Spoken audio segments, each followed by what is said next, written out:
ঈদের পরে আমরা মুন্সিগঞ্জের পাঁচ সাথের যে বন্ধুরা রয়েছি তারা হঠাৎ ঘোরার একটা পরিকল্পনা করলাম, তাই চলে গেলাম মাওয়া ঘাটে। মাওয়া সারা রাত্র আড্ডা চাট বন্ধুদের যে একটা মিলন মেলা, সেই মিলন মেলায় আমরা কিন্তু অংশগ্রহণ করলাম।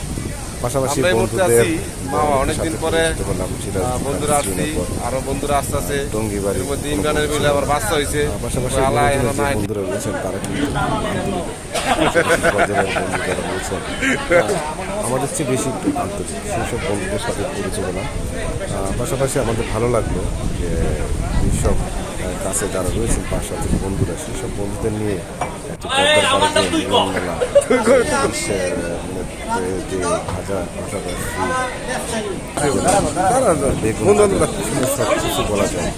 আমাদের নূরজানের তারপর হচ্ছে রাজীব আগামীতে চেয়ারম্যানের নির্বাচন করবো, সেই হিসাবে বন্ধুদের সাথে পরিচয় সাথে অনেকে কিন্তু ব্যস্ত ছিলেন। এর মাঝে কিন্তু আমাদের এক বন্ধু এসেছিলেন, ফয়সাল আসছিলেন, তার সাথে আসলে আমরা হচ্ছে তিনটা অপশন পাইছি বন্ধু বান্ধব সবার সাথে আলোচনা করে মাছ এখানে দেখলাম দাম দস্ত করে কিন্তু বন্ধুদের নিয়ে তারপরে যে মধ্যাহ্নভোজ, সেই ভোজ কিন্তু আমরা করলাম। পাশাপাশি একটা সিদ্ধান্ত হলো যে আগামী 3, 4, 5 তারিখে আমরা যাচ্ছি শ্রীমঙ্গলে।